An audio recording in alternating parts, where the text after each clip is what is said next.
Welcome to Tutorial Tidbits. I'm Elizabeth St. Hilaire and welcome to my channel. This week I have a very special early video to celebrate two very special summer birthdays. My birthday on July 13th and Gustav Klimt's birthday on July 14th. Can you believe we have back-to-back birthdays? It's true. So I always sort of dreaded the summer birthday because nobody sang to me in school and nobody brought me cupcakes at lunch. But on the upside, I always got to have a sleepover no matter what day of the week it was. I wonder if Gustav Klimt ever had a birthday sleepover. Anyway, it's a very special video this week.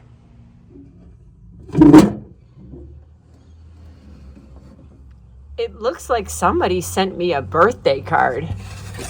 And it looks like it's going to be super special.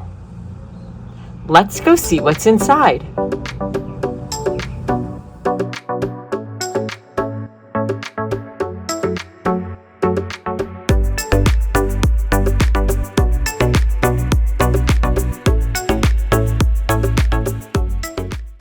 Welcome to the studio. You can tell by my hands that I have been playing with these new Klimt women masks, making cards and trying to come up with a unique card and a simple card for you, depending on what your speed is. So all of these Klimt women masks were created from Gustav Klimt sketches, and they're my interpretations of his sketch drawings. And we've got some beautiful, really fine line work in these. They're really thin and fine, and the definition is really beautiful on them. And I designed them specifically for 5x7 cards.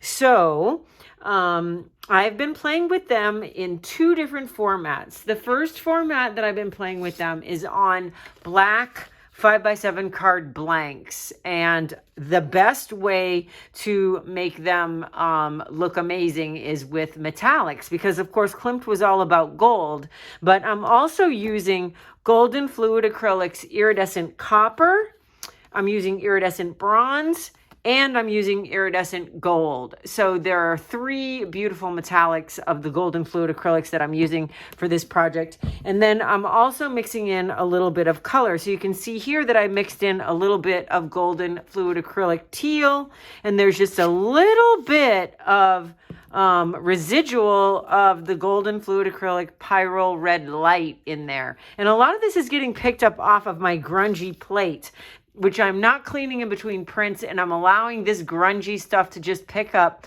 to give me this beautiful variation in my color. I'm also not pressing all the way out to the corners, and that's giving me this nice rough edge rather than a full flood of color.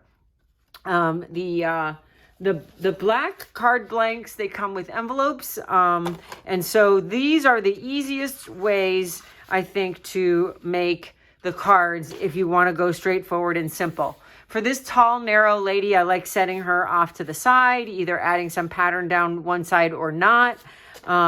This one is more of a full flood, but it's green with metallic, and so on and so forth. So this one I just love. I love the ones where you don't go all the way out to the edges and you just pick up this leftover stuff. You just can't control the leftover stuff that you pick up, but you can control not applying pressure all the way out to the corners.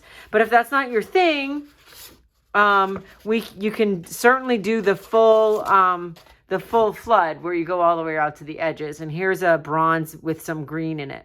So that is what you can do. The most simplest way is the 5x7 blanks with the envelopes.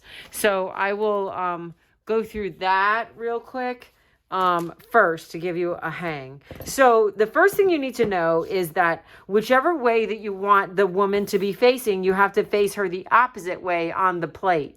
Now, in mine, I always like her to be facing towards the way that the card opens. And so that means I put her facing the opposite way on the plate. So that's just a personal preference, but I always like them to be facing into the way that the card opens. Okay. So the first thing I'm going to do is take the 5x7 card blank. And I want to talk you through this because in addition to flipping the woman facing the opposite direction so that that you want her facing, you also have to remember that this is the front of the card. So you have to print out this way. A lot of the times I'm tempted to print this way and then I end up with it on the back of the card, which would be fine because we could always flip it over. But if we flip it over like that, then she's upside down. So things that I've learned through process of mistakes and elimination. So let's see what's on here. There's some red on here, I think. So I'm going to use another second gel plate off to the side sort of as a palette. And I am going to let you know that for this process on 5x7, it's really essential to have the 2-inch sprayer. I'm using the 2-inch and the 6-inch. And it's essential to have the 2-inch because I'm going to apply paint just in small sections to get that kind of multicolor effect. So when I do that, I'm going to put a little bit of the second color out on this gel plate, and I'm just going to roll my brayer in it so I have a little bit of paint on the brayer, and then I'm going to bring it in here and just kind of bounce it around in here. And that's how I'm going to get that grungy effect. Then I'm going to roll my brayer off onto a clean piece of paper and come in with a second color with a little bit of the teal, which I'm again putting on that gel plate off to the side, getting it into the brayer and then adding a little bit of that kind of randomly. And then I'll roll the brayer off again to clean it. And then the last layer will be your metallic. And then also the grunge from the previous layers is going to pick up on this. So the last layer being the metallic, I'm going to go on this one with the copper. And the 5x7 plate is really also important for this because if you use a bigger plate, you risk you won't get that nice edge and you risk kind of printing on the back of the card. So the 5x7 plate is wonderful for making the 5x7 cards. I'm going to take the 6-inch brayer so I don't have to roll it that much and fill that. Then I'm going to choose my mask. I'm going to use this one. No, let's use this one. And I'm going to have her facing the opposite way that I want her to face. Now, these have beautiful thin lines. So you have to make sure with a cardstock, especially, is a little thick. So you want to make sure you apply real good pressure so that you get that thin line detail. Now, my fingers just already made a spot in here. It would be smart to have a clean sheet of paper if you have dirty hands. But I don't worry about the mark of the artist in these cards. I'm not selling them. I'm just sending them to friends and their birthday cards. And it's a card to myself and Klimt. So I don't think he or I is going to worry about a little gold on the inside. But if you want to cover it with a clean sheet of paper, keep it clean. But I like getting my fingers in there so I can really feel that I'm getting pressure down in all the spaces. And again, I don't want to press all the way out to the edges. I'm going to focus mostly on the middle, and hopefully that edge will be light. So let's pull that up. And I'm always going to take a look, and I see that I missed a little bit here in the definition. The paint dried before I probably got to it. It's a little warm out here. Okay, so I'm giving a sneak peek. And then I'm going to pull it off and look at how beautiful that is. She, to me, is just beautiful with the rough edges and the multiple colors that pulled up from the plate. So that is how you're going to get her facing towards the opening on the front with the rough edges. On the basic card blank, and the card blanks come with envelopes. If I can find an envelope here. And with the envelopes, you could also consider printing the flap. That's always kind of fun. So to go with this card, we could take the flap of the envelope and possibly just add some of the pyrrole red. So I'm going to run that on the edge. Oops, I forgot to take my stencil off. And it's going to pick up some of that gold copper grunge that's under there. But I'm also interested in using the spirals for Klimt with this. So this is my Sensuous Spirals stencil, and I'm going to make sure I line this right up on the edge. So I'm just printing the flap.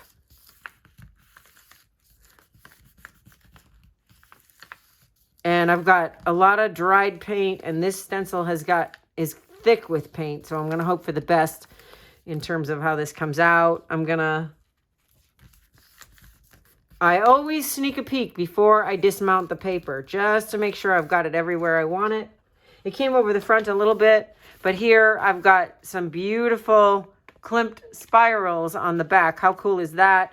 And that is going to be really nice with this card. So that is the first, most simplest way you can do it. And I will link these card blanks down below the video, the black card blanks. And then when you write in it, you're just going to get a white or gold gel pen. And you can write your sentiment in that. And I have actually tested this, and you can write your address with a white gel pen, and it goes through the mail just fine. So here is the first and simplest way to use my Klimt Women masks that are all sized for 5x7 birthday cards.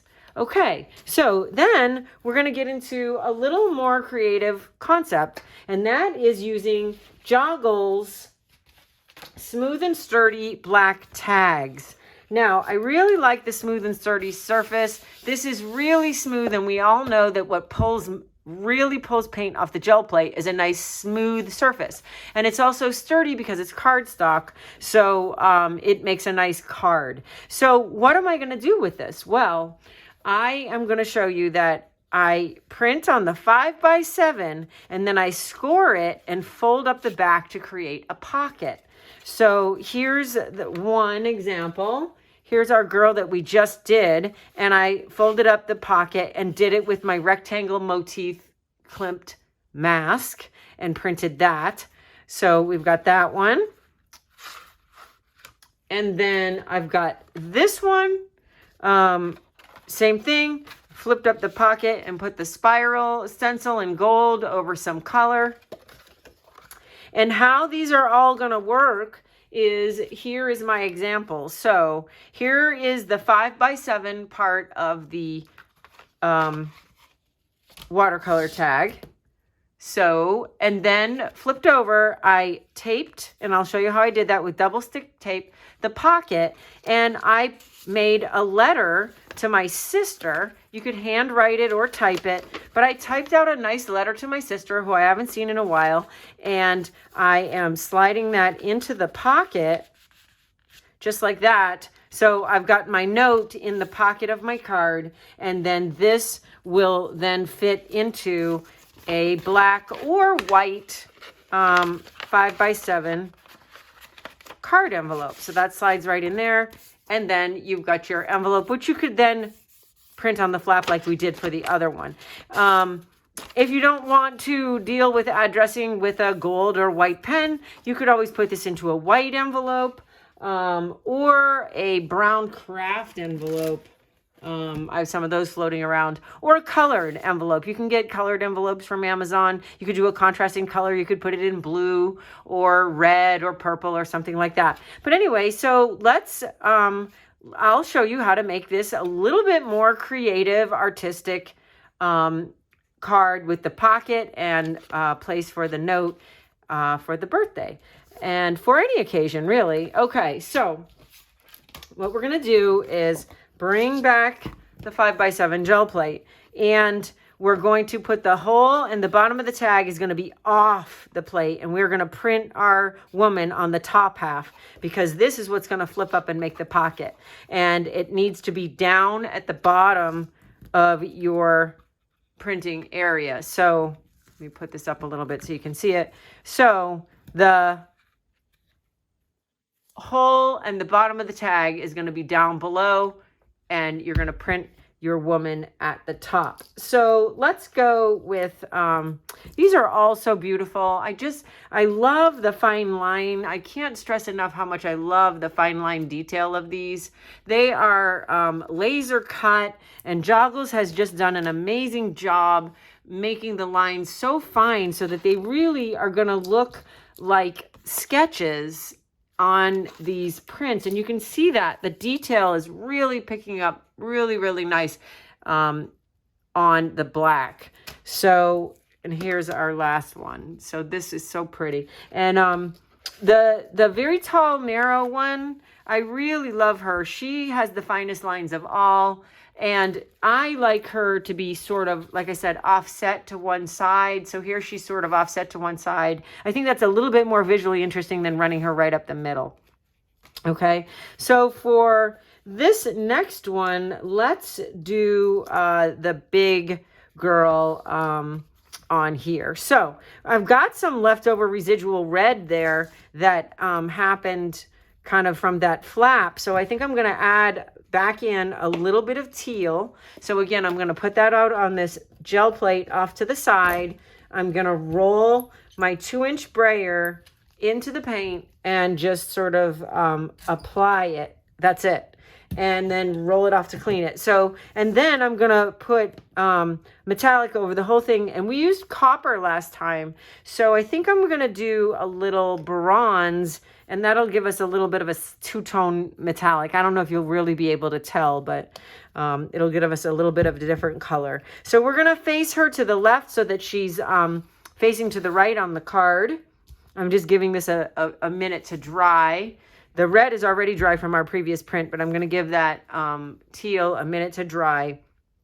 And again, it's really important to have the 2-inch brayer to get these small amounts of paint application. I'm using the Speedball Deluxe 2-inch brayer, and I'm also using the Speedball Deluxe 6-inch brayers. These are a little bit more expensive than economy brayers, but to me, they're totally worth it because they clean up really nice, and the brayer itself is just really good quality. Okay, we're good. So we're going to put that bronze over the top, and I'm going to roll that out with the 6-inch brayer. And then I'm going to put my Klimt mask facing in the opposite direction than I want her to be facing. This one, she could kind of go either way. I'm going to do her this way. So, but just keep in mind, it's going to be opposite. So I'm going to put that right down in there. And then again, with the cardstock, we're going to line it right up. It is exactly that width of 5. And then if you want the clean finger version, we're going to put a piece of paper over it. But me, I really like to get my fingers down in there. So you could make sure your fingers were clean. Let the paint dry on your hands. It's dry, so it's good now. But I really feel it's important to get your fingers down in there, especially with this smooth and sturdy cardstock. This is a little thicker than the card blanks. It's a little thicker, and it's got a really nice smooth surface, though. So I think you're going to really like the way that it pulls the paint off the plate. It really pulls the paint off the plate nice. So I'm keeping my fingers in the center. I'm not rubbing out all the way to the edges because I want that effect. And I'm going to pull it up and peek. And you can see, by the way it's definitely pulling all the paint off. So I think we're good. Oh, beautiful. Look at that. Oh, I just love that. So the way that the red is in there and the little bit of blue that came through and my rough edges, that is really, really nice. Beautiful. Okay, so she's going to come off. Now, this is a set of 4. There's 4 versions. And I designed them so you had variation in sort of size. So this one is like a Head and Shoulders, fills almost the whole 5x7. This one's tall and very narrow. This one fills the full 5x7. They all fill the full 5x7, but this is a little bigger, and then this is sort of in the middle. So I tried to make a variety, so when you make a set of cards, you have some different sort of size and shape the way they fill the card blank. Okay, so... And big thanks to Gustav Klimt for the sketches that I worked from to create these. Okay, so now this is dry, and we're going to, whoops, we got some gold on the bottom there. So now I have to score it and fold it so that I do the second printing just on here. I could try lining it up, but it's a little bit like working blind trying to line it up. So it's best to score it and fold it. Now, I left my score pal in Italy. I left it there for the greater good of the classroom because we were working with one and we really needed two. So I'm going to do this the way that I used to work before I had a score pal, but I don't suggest this. I really suggest you use the score pal. If you're not familiar with the score pal, I'm going to put a link to a video in the upper right hand corner that shows how to use the score pal to score and fold watercolor tags. So it is an amazing tool. It is not that expensive, but I just don't have mine. So what I'm going to do is I'm going to line up a blank card, another card that I printed, and I've got a credit card here, and I'm going to score with the corner of the credit card right along the bottom of this 5x7 card. But when you would use the score pal, you would just put this in the score pal and you would run the score right down the 7-inch mark, and it would be perfect and it would be square. So there's always the possibility that this could be crooked, which doesn't really bother me, but it may bother you. So let's see. There's my score. And then I'm going to take my credit card and just press it out here. The score pal comes with a bone folder, and you do the same thing with that. Okay. So now I've got my pocket flapped up, and I know now where I'm going to print right at the bottom of this. So I'm going to bring back my gel plate, my little gel plate, and I'm going to flip it over, and I think I'm going to use the Sensuous Spirals to put some spirals on the bottom of this. And I think that I would like to do it. They did look pretty cool in red, and that would look pretty with her. So I think I'm going to do it in the red. And this is the Pyro Red Light. So it's kind of like an orangey red, and it's pretty opaque. You can see by the tick marks on the front of the container that it's pretty opaque. You don't see those black tick marks all that clearly. It's like teal is really opaque. You don't see the black tick marks at all. But the Pyro Red, you see them a little bit, but it's still relatively opaque. So that tells me it will stand up off of the black. Let's see. I can also mix a little bit of the metallic into it. I could put a little bronze into it if I wanted to make sure it was a little bit more opaque. And let's see. I put these in the worst possible place because I should be working at the end of this. Okay. All right. So a little bronze in it, a little Pyro Red Light. I think I'm going to need a little bit more paint. Maybe not. Okay. So we'll put the spirals, and I'm going to sort of pick a place on it where I really like the way the spirals are. And then I'm going to take my fold and line that up with the bottom of the plate. Whoops. Here.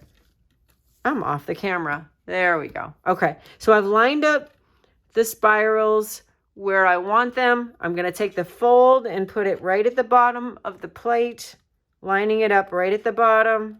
And then I'm going to open it, and I'm going to apply pressure in here with my fingertips to get this on the flap. So scoring it first helps you to not have overflow of this second printing that's going to come onto the front. So we're lining that score up right with the bottom of the plate. And I'm applying as much pressure as I can with my fingertips. And hopefully we get good contact. This, if it doesn't go right to the edges, I'm not looking for that. It'll be similar to the front. So, okay, look at that. Beautiful. That's going to be so pretty on the flap. So here I've got my girl on the Black Smooth and Sturdy cardstock tag. And this is the largest tag that they make, Joggles. I think it's called a number 12. But it is, I'm pretty sure it's a number 12. I'm so sorry. I'll put it in the description box below. But it is 5x7 plus probably 3 inches. So it's 5x10. But it is the largest one. Okay, so now we have to create the pocket. So I've got some double-sided tape here. And where is the end? And I'm going to just cut a short piece. And then I'm going to take it and cut it narrower right down the middle so I can get it really thin. Then you're going to apply it in here, but you need it to come down a little shorter than the cut. So we're going to put it down below that bend, this angled cut. And then I've got a little bit too much, so I'm going to trim it. And then on the other side, the same thing. So I'm going to put it out to the edge just below that angled tag cut. And then I'm going to bring it to the score where it folds, and then just trim it. So I love the double-sided tape. You could also try to use a glue stick, but this stuff is just solid. It is just not going to pull off, and it is not going to open up when you try to open your pocket. So there it is, the double-sided tape. So you're just going to flap that up and press, and then you've got this great little pocket that you can slide the letter in like I did for my sister. And you can see this is just an 8.5 by 11 printer paper folded in quarters. And when you do that, it fits perfectly in the pocket. So that is how you can use the Klimt Women masks from Joggles to make 2 different kinds of cards. And I hope that you will also play with some of the things that you do on the flap. Here I used a foam stamp on the flap. So you can get some fun and interesting things on the flap. Here I used a couple of different stencils. So the flap is just an extension of the front and can be really interesting. And don't think about it so much looking at it together like this, because you're not going to see it like that. You're going to see it like this. So you want the flap to be interesting on its own. And I just love the way that it folds up into that pocket and holds that letter for my sister. So happy birthday, Gustav Klimt, and happy birthday to me. And I hope that you will enjoy these Klimt Women masks from Joggles and create lots of wonderful cards and envelopes.